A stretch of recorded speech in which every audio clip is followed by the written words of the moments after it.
Greetings, folks. My name is Captain MD, and I'm here today with another how-to video. I haven't made one of these since the old megaship data link hacking tutorial with recon limpets way back when.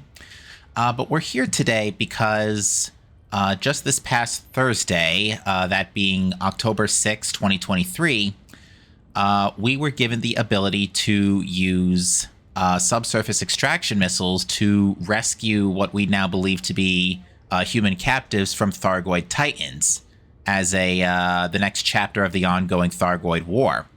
So what I'm going to be doing in this video is doing a sort of narrated play-by-play of a sort of optimized way of handling the Titans and getting a large number of rescues performed in one fell swoop. Now, the ship I'm using today, it's going to be the Federal Corvette, which has its ups and downs for this endeavor. It's not winning any awards in the speed department, as it is one of the big three battle cruisers. Her main draw is that she can hold a lot of cargo.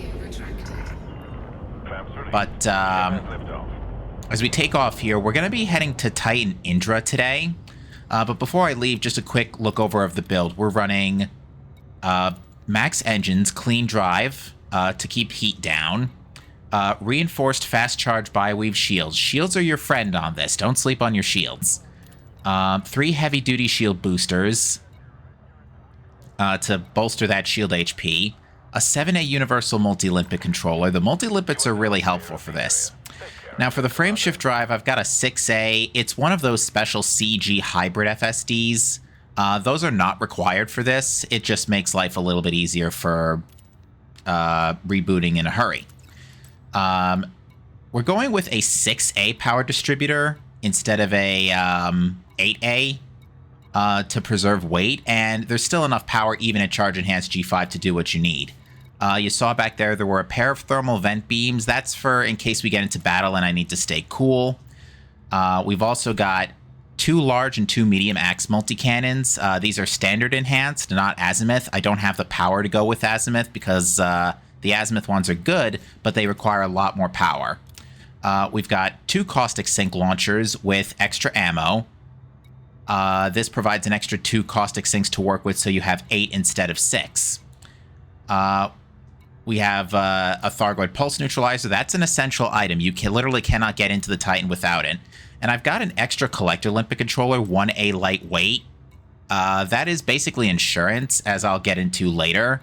One high capacity heat sink just in case we need to cool off in a hurry. But the big deal is that low emissions power plant thermal spread. That's going to keep the Corvette super cool and let us do what we need as well. We also, and I blew over this a little bit earlier, but we're running long-range 8D sensors. The ability to detect enemies from further than the usual 8 kilometers is definitely a plus. It's not necessarily required, but I would say it definitely will make things work out in your favor. This build has a max cargo capacity of 360. So we're bringing about 70-ish limpets to the party. That might even be a little much depending on what we're trying to do. Because we're using Class A Universal and Collector limpets, they have a Collector limpet lifetime of 12 minutes. So those 12 minutes will make longevity very much a non-issue for keeping your limpets in the field.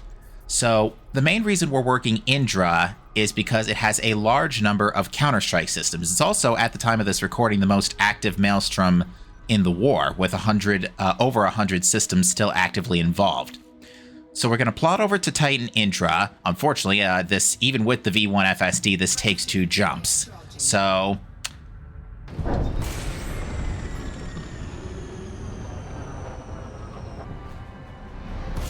alright, one annoying high prediction later, and we're now in the vicinity of Maelstrom Indra.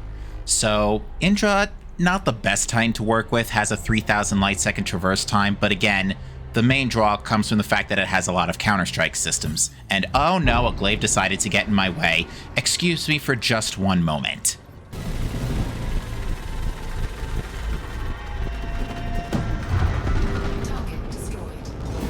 Anyways, with that glaive out of the picture, this gives me a chance to show off the first major trick of this build, and it's the caustic sink refund trick. By firing off your caustic sinks right as your Super Cruise charge is about to complete, you will see in a second that the caustic sinks actually get refunded to you. They go back from 1 out of 6 to 1 out of 7. This is because the game snapshots your inventory when the charge completes, and at that particular point, you still have 7 caustic sinks because your main one hasn't purged out yet. So this allows you to preserve caustic sinks going in and out of Super Cruise. I should point out that the window to perform the caustic sink refund going into Super Cruise is pretty generous. It's about a second or so. It's a little less coming out of Super Cruise. Alright, I'm skipping the rest of that Super Cruise travel for you folks because it was just filled with another bunch of interdictions along the way. But in the process, I did get scratched up. There were a couple of interceptors that managed to get some pot shots off at me along the way. So the advantage of having the 7A Universal Multi-Limbic controller is that it also has repair capabilities.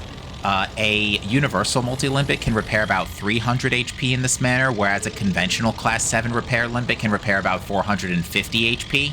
So that extra HP is a little bit of a downer to miss out on from conventional repair Limbics, but it's enough to get the job done. Now, again, moving forward a few seconds as we get closer to Indra, it fires off its Thargoid Shockwave Pulse, and at this point you need to fire off the Pulse Neutralizer. Now, another advanced tip is that you don't actually have to have the Pulse Neutralizer running the full duration of the event. It actually only needs to be running for the one frame that it first connects with you. After that, the game stops checking to see if the neutralizer's running, and you can keep going. This is especially effective if you're running a very low-end systems distributor build.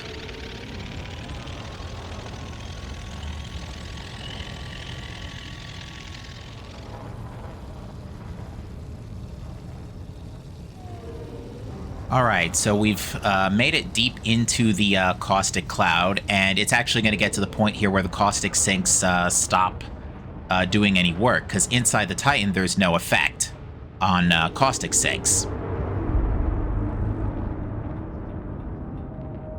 So that roar there indicates that we've entered the main area of Indra, and it's at this point that you want to start lowering your heat and getting below 20%. Now for this build, I can only get below 20% HP when the shields are not recharging in any way. Luckily, with all the traverse time it takes to get into Indra, to the main area, we have the time to let the shields heal accordingly. I just passed over a few scouts there, and they came actually very close to detecting me at about just over 4 kilometers. Even at low heat, Thargoid vessels can still detect you, even below 20%. The general detection threshold that I've seen is about 4 kilometers. And especially if they're looking towards you, they will definitely know you're there, even, again, if you're running below 20% heat. Now, I take note here of a Thargoid Scythe that is making its way into the Titan Maw here, and I note that it's damaged here. You can see that it's down to 81% HP, which is quite strange. Not exactly sure why that is, but I have seen Scythes come back with even lower HP, as little as 40%. Now, you want to approach from the bottom side of the Titan because that's where there's a bit of a gap in the patrols. That's probably the easiest way to get over there without being detected. You want to make your way up around the sides, making sure that a launch tube isn't about to spit out a glaive at you, otherwise you could be in trouble.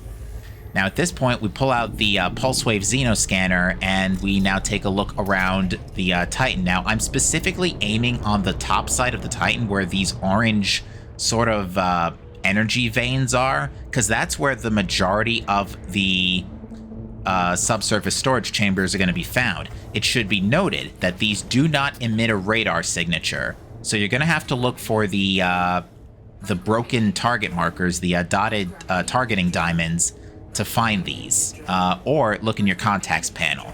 You'll see the symbol for conventional subsurface mining here. Now at this point, we fire a subsurface extraction missile in, and it plays out pretty much like a conventional subsurface mining activity in asteroid mining, where you let the density bar continue moving until you hit the blue area, at which point you let go of the whatever fire button you're using and extract the biopods. Specifically, the items in question we are picking up are Thargoid biostorage capsules. We get about 8, but sometimes 9 per extraction, which is why I actually have that extra 1A collector limpet installed, as I mentioned earlier. Now, unfortunately, at this point, a glaive has spotted me, but I decide that for this particular build, I have enough shield HP to tank it because it is just a glaive. And this brings to attention another major trick here involving the Thargoid AI, is that you'll notice the glaive hasn't actually gotten much closer than it has. For some reason, although it does make sense in hindsight, Thargoids will not approach the Titan too closely. They'll hover back a little bit so as probably not to fire on them by accident. So I've picked up a couple of biostorage capsules, and now I've decided that glaive is getting a little bit more annoying, so I want to get it to disappear. I could do a loop around the Titan and try and break line of sight with heat sinks, but as you can see here, right in a sort of valley in between 2 petals of the Titan, there's a bit of an underpass here with a little piece of geometry forming a tunnel. And by hiding under here, I'm able to break line of sight to the glaive, and you can see it's actually gone off and done its own thing, and it's no longer aggroed to me. Now, in this position, I'm able to sit back and let the shields recharge. Now, a way to tell whether or not you're still aggroed, according to the Titan, is by listening for the music. Eventually, the music will calm down and you'll be back to an idle state, but if it's still playing, you'll know that the Titan's still antsy at you.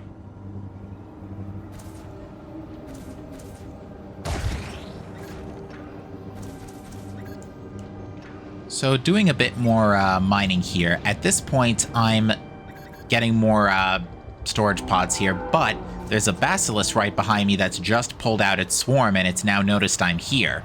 So again, I try to bring up the Thargoid detection mechanics here. Because the basilisk got over 4 kilometers away from me as it was deploying the swarm, it actually lost sight of me, even though it was staring straight at me a second ago. And just a little bit of comedy here. It goes and meets up with a Cyclops that's chilling right next to it. You almost wonder if they're having a sort of conversation. Hey, do you see this silly Corvette that's flying right in the middle of our Titan? Yeah, wonder what it's doing. But eventually they do wander off for a split second, but not for a particularly long time before the basilisk comes back this way again.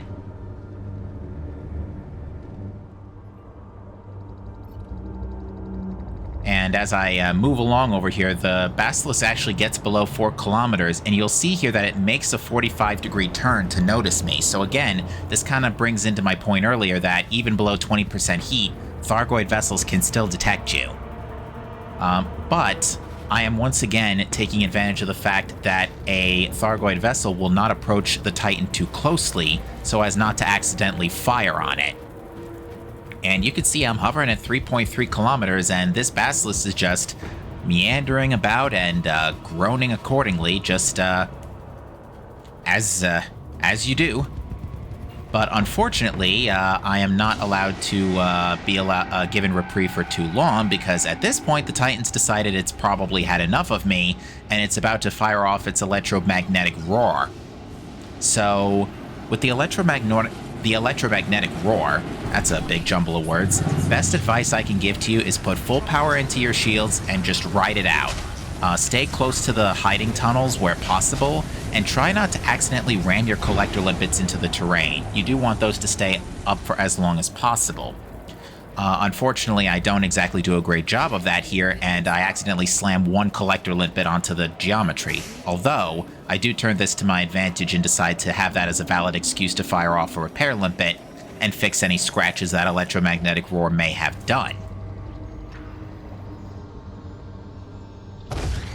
So, moving further along here, we're extracting some more biostorage pods, and this is where I want to bring to attention how difficult this can get, especially with that last extraction. You saw that the blue area came up almost out of nowhere. In a situation like this, what you have to do is, I would say, for deposits, for storage chamber deposits that have their blue area so close to the end of the extraction meter, don't look at it with your eye. guess it with your gut, especially if you see a particularly low resistance at the end, because the lower the resistance bar in those extraction graphs, the more it will, the faster the gauge will move. Unfortunately, a scythe coming out of a launch tube has just noticed the pods and has decided to go and try and grab them back, and it actually has succeeded at grabbing 3 of them. In the process, it's deleted 3 of my collector limpets because the Thargoid collection drones from a scythe are considered solid objects, so when they ram into a collector limpet, they blow up. They blow up the collector limpets. There is also another weird bug with collector limpets as a result of this. Normally, a collector limpet has 3 phases to its approach, to its return. It's the return trip, where it gets to a certain range of the vessel, the orbit, where it loops around to get to your cargo scoop, and then the arrival, where it does the final push up into your cargo scoop. For whatever reason, when a scythe gets in your way of... when a scythe pulls a biostorage capsule and a limpet is still trying to go after it, once the capsule is removed from the area by returning to the scythe, it skips that first phase arrival, so it starts orbiting from like whatever distance it's at. It's a little weird, but a little bit of ship orientation can allow you to at least get into the arrival phase, the step 3 there, without having the limpet risk orbiting straight into the Titan geometry.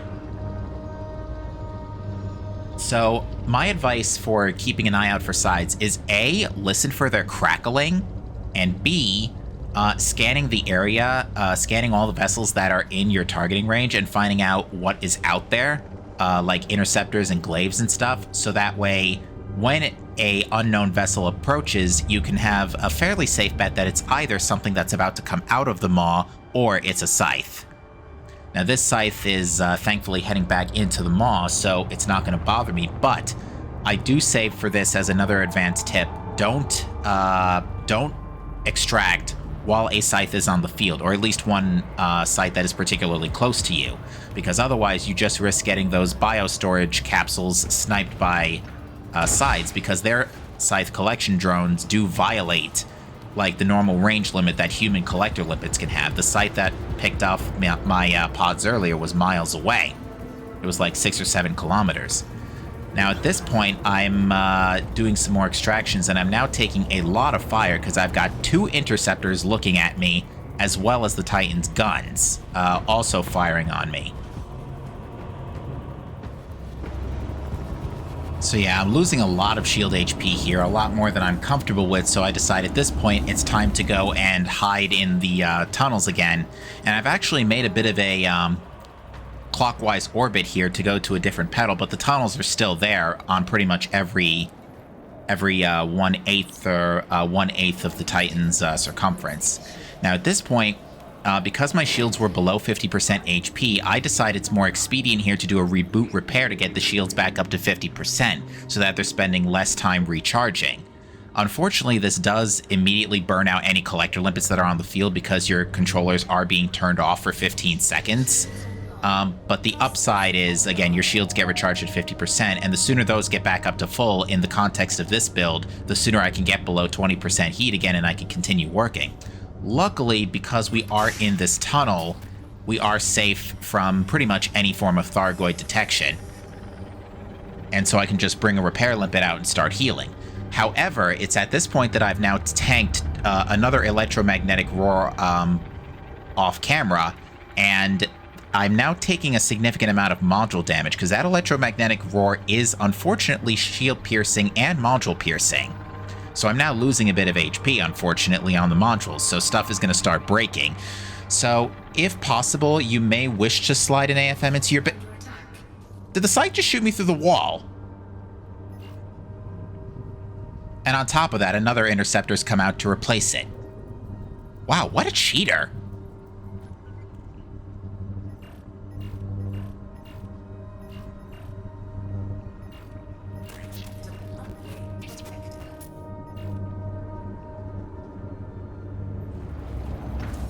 Alright, so at this point, I've done a bunch more extractions, a lot more time has passed, but now my cargo bay is filled up.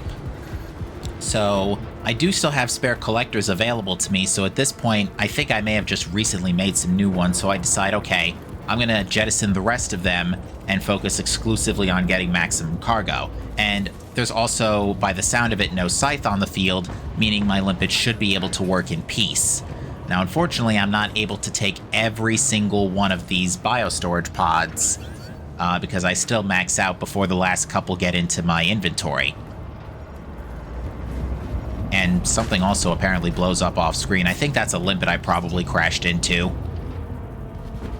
So now at this point, we're full on cargo, so there's no need for the collector limpets anymore.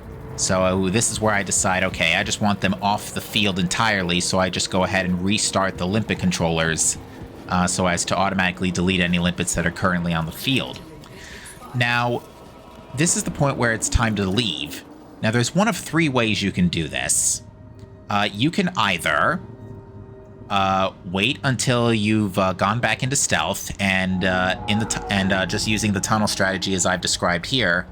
Eventually, again, the Thargoids will move away and you'll be able to sneak out, ideally from the lower side of the Titan, because again, there's a gap in the Thargoid patrols in that area.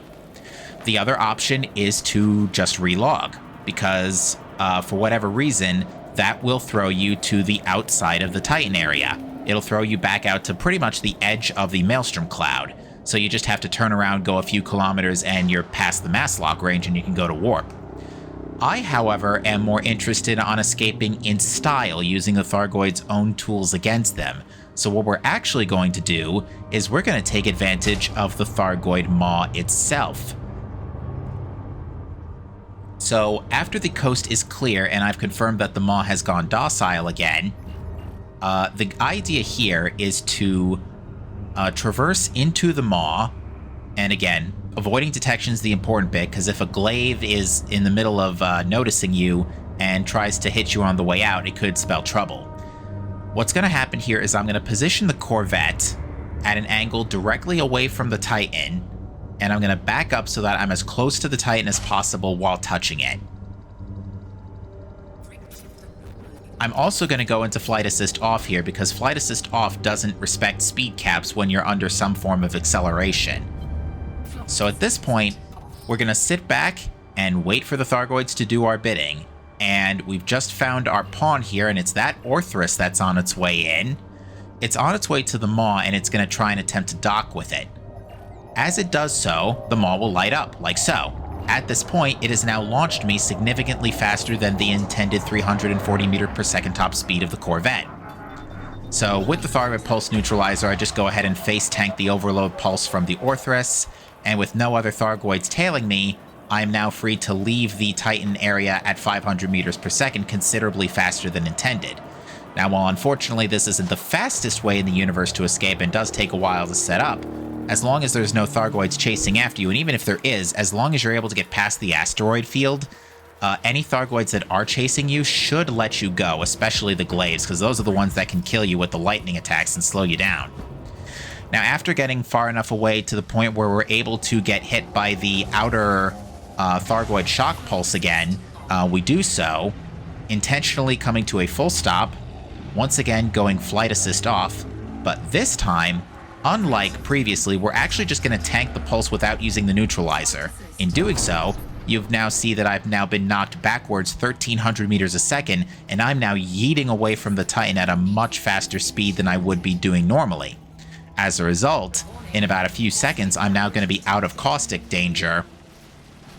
Although I do have to take a little caustic damage in order to do this, because temporarily my caustic sinks are turned off. But a nice big feature of caustic sinks is that they will still clean out caustic damage for you, allowing you to not have to burn a decontamination limpet. We are now safely far enough away from the Titan where there should be nothing that can hurt me.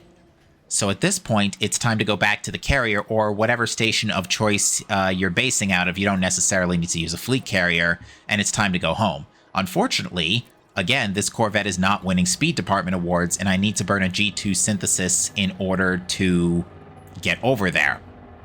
So I do so, and this will allow me to get to the carrier in one jump without stopping. I also don't want to go through Thargoid-controlled territory, because if I get hyperdicted by two glaives, especially in this build, which doesn't have a particularly large amount of axe DPS, I'm in a lot of trouble.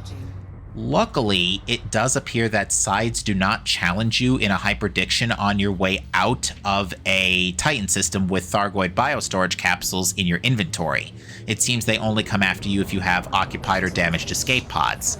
I've now done this 7 or 8 times in various iterations, and never have I been hyperdicted by a scythe. Now back on the carrier, my initial plan here was to take a slightly faster hauling vessel. I had a Type 9 that was specifically built for cargo, and the plan was to just haul these to my destination station of choice. Unfortunately, as you can see here, I fumbled a little bit, not realizing I'd actually left my Type 9 at the rescue ship that I'd previously delivered to in the last run. Because it was still a 60 light year trip, and I wasn't interested in driving back the slow way, so I think I called over a speed vessel and went and did the rest of the trip off screen. And I think I find out where the Type 9 is right about here. So yeah, mild frustration there. So at this point, we decide to just drive there manually with the Corvette. It's a bit of a walk, but the Corvette can do it. It has enough fuel for 4 jumps, and I think I used synthesis to give me a little bit of a boost here. We're now arriving at the rescue ship Hutner in the Telin system, and what's particularly special about the rescue ships is that normally you're able to turn in the biostorage capsules at any search and rescue contact. You don't necessarily have to go to a rescue ship. However, turning into a rescue ship has a very special property that I'll get into in just a few minutes, and is the real meat and potatoes as to why Titan rescues are suddenly such a big value, not just for monetary gain, but also for the war effort as a whole, which previously, up to this point, doing anything in the Titan didn't have any real effect on the war. They were mainly for grabbing materials, getting some really nice screenshots, or just to pick up a few items for tech broker unlocks. With the ability to now rescue, that is no longer the case. So we're now parked on the rescue ship Hutner, and we're going to be dumping all of our biostorage capsules. Now, before I do that, I want to go back to Indra on the galaxy map, and I want to bring special mention to the Counter-Strike systems in Indra. At the time of this recording, for this particular week's war cycle, there are more than 30 Counter-Strike systems. And to help show Counter-Strike systems, I go into the state filter, and I point out specifically the bright green Counter-Strike systems. And also, to clarify here, they're not the exact same as Thargoid controlled systems. Thargoid controlled systems are a little deeper into the Titan range and a little darker. So that's how you can make out the difference between the two. We're only interested in the Counter-Strike systems, but I want to bring special attention to a bunch of systems that I happen to notice that are really well clustered together. You can see here that there's one system that's already cleared, but there's a few others a couple of light years in towards the Titan that aren't complete yet. You could see, for example, HIP 2688 is about as far as where the chevron matches the ND in window. So, and I think I also bring attention to that HIP system on the left side over there to add as an additional comparison. That one being HIP 22422, which is at around the W in window for the progression bar there. So at this point, it's time to offload the biostorage capsules. The monetary reward for biostorage capsules is actually not too bad. It's 150,000 per capsule, and this Corvette was able to offload 360. So not a bad payday. This is going to ultimately net us over 50 million credits. So not bad, even though the credits letters are off screen, because I don't think SAR was ever meant to be this particularly valuable at any point in its iteration. But it's not a big deal. That's more like a visual glitch, and that's just me nitpicking more than anything. So we've sold our capsules. Now, unfortunately, we have to wait a little longer because work done in this fashion, deliveries to rescue ships, doesn't usually count for war efforts right away. So about 30 to 60 minutes pass, and I open the galaxy map again.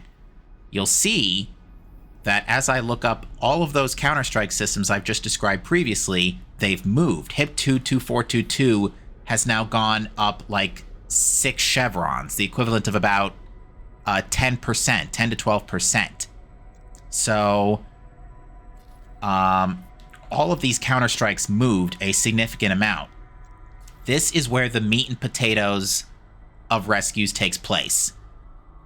For bringing capsules to a rescue ship, and only a rescue ship, you progress every single counterstrike system in that Titan sphere of influence, and this is why I wanted to do Indra today, because it has the most counterstrike systems.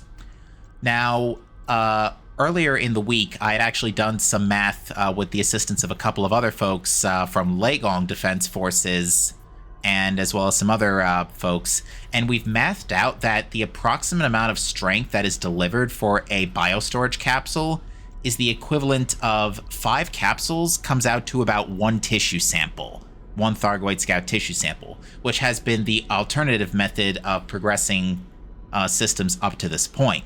However, this strength is then carried over to every single counterstrike system, and it's just copied. It's not like distributed evenly in any way.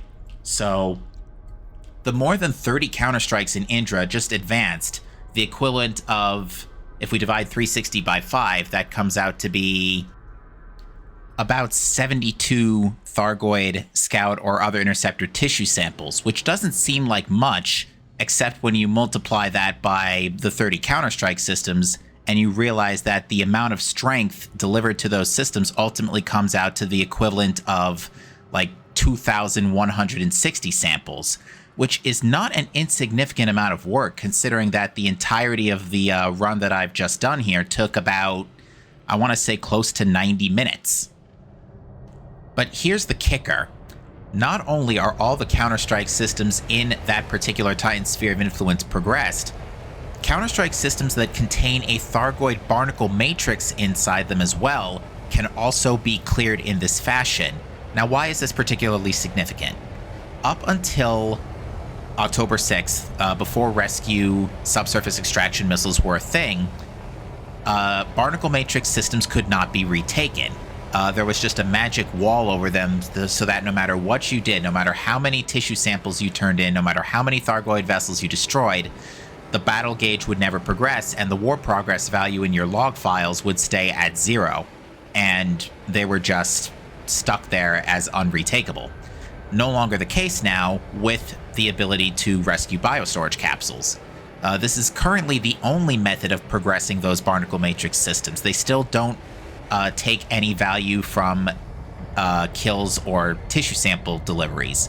Only biostorage capsule rescues can progress barnacle matrix systems, which means we have an unparalleled opportunity here to really put a dent in especially the higher density maelstroms like Indra, Raijin, and Kokija, which still have a lot of systems still under their influence. This also includes the barnacle matrices. So we know that the barnacle matrices are going to have some kind of additional attachments to them once Update 17 releases, currently scheduled for the 16th of October. So we have actually one more Thargoid cycle, war cycle remaining at the time of this recording to really hammer out some of these counterstrike systems and do as much damage as we possibly can. So to recap everything in this video, to start off, a build that is going into the Titan for rescue missions must contain, at the very least, a Thargoid pulse neutralizer, a pulse wave xenoscanner, a caustic sink launcher, and a subsurface extraction missile launcher. For medium strength ships and ships that have only 4 utility mounts in particular, getting in without burning all of your caustic sinks may be troublesome, unless you mod it for high capacity, in which case you should be able to get in there before burning all of your sinks. But if you need any more, you will have to burn synthesis in order to make the rest of those caustic sinks back. Alright, and now for some modules that are definitely recommended to have in your build. You definitely want to have a low emissions power plant, because that is going to help your ship run very cool at the cost of maximum power draw available. You definitely want some form of thruster engineering. You can go either dirty or clean depending on the ship. Cool running ships naturally like the Crate family or Dolphins can run dirty probably without their thrusters generating too much heat to go over 20%. Other ships that are a bit heavier or use higher heat profiles like the Cutter or the Beluga might need clean drive engines to keep their heat below 20%. So adjust accordingly based on which ship you have. And as I mentioned before earlier at the start of the video, don't sleep on your shields. You definitely want to have strong shields. Bi-weaves are definitely recommended because the fast recharge is important, because the sooner shields get up to 100%, the sooner they stop generating heat. You also don't want to skip out on your cargo racks. Because the biostorage capsules are housing potentially humanoid life signs, there's been some theories going around that we're not exactly rescuing humans, but we'll cross that bridge probably in Update 17. But you definitely want cargo racks, and these do not have to be corrosion resistant. Because they're made to house human signatures, having corrosion on a human biostorage capsule would be kind of defeating the purpose. So you don't need corrosion resistance for your cargo racks. You also absolutely want to have collector limpets in your build. It's not necessarily required, but I don't think you want to be scooping up every single biostorage capsule manually with your cargo scoop, especially when they're ejected quite violently from the subsurface storage chamber. So definitely collectors. I would definitely recommend, if you can fit 9 maximum with like a 7A multi and a 1A spare, that's probably the most recommended. But you can definitely get away with a few less if your build doesn't have the space for it.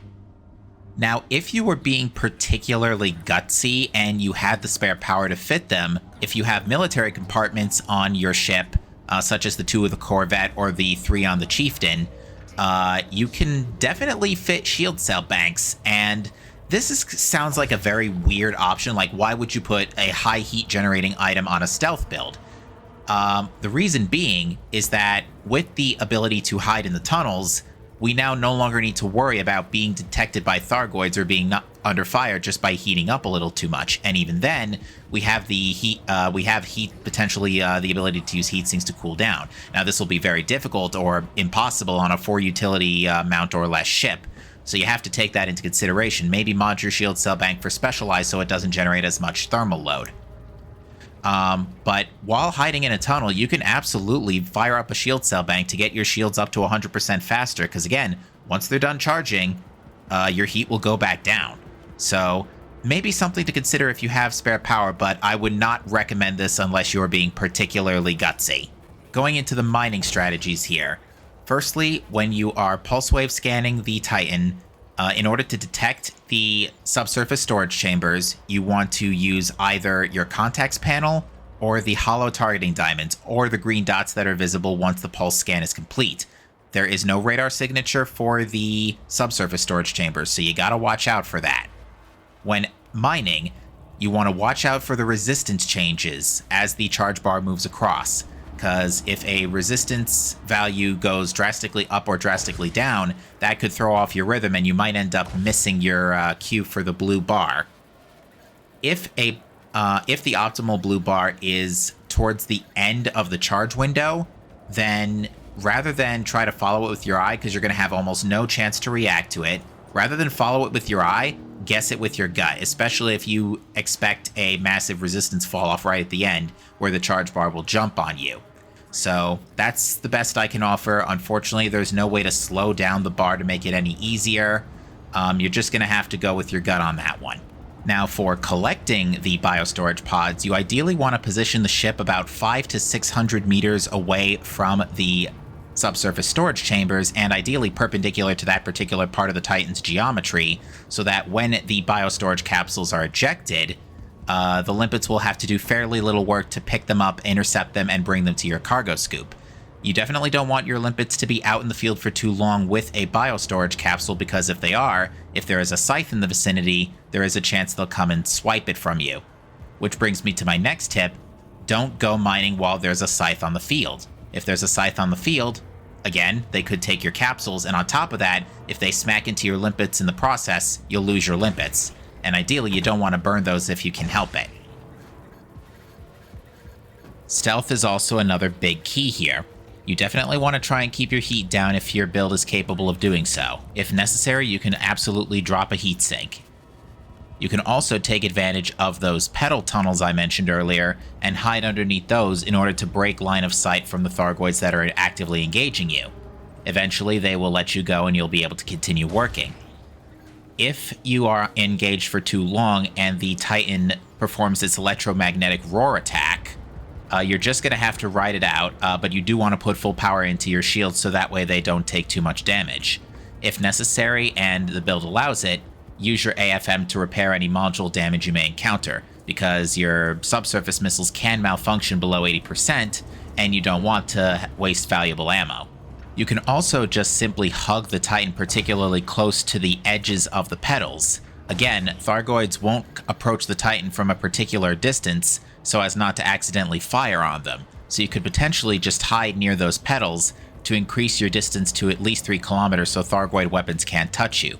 However, they can still stare you down until you properly evade their detection by either hiding in a tunnel or looping around to the bottom of the Titan, or however method you deem appropriate. Now, for escaping the Titan, you can either pick a direction and just go for it, looking for gaps in Thargoid patrols so that you can escape without being chased. Ideally, the lower side of the Titan will have less patrols, so you can go that way if necessary. Or you can relog, which will simply put you outside the area of the Titan anyway and practically to the edge of the Maelstrom Cloud. Or you can, if the relog method for whatever reason decides to stop working one day, go inside the maw and use that as an improvised launching port to escape at a higher than average speed for ships that are a bit on the slower side. And finally, offloading your biostorage capsules should only be done at a rescue megaship's search and rescue contact. In doing so, every single counter-strike system attached to that Titan will progress at a rate equivalent to approximately 1 Thargoid tissue sample per 5 biostorage capsules delivered. That's the current math we have at the time of this recording. This is currently the only way right now to retake barnacle matrix systems, as currently no other method will progress those systems, except for rescues. And there you have it, folks, a sort of comprehensive how-to on the rescue missions surrounding the Thargoid Titans, and some tips and tricks for optimizing your build and taking advantage of all the tricks available to maximize your rescue efforts.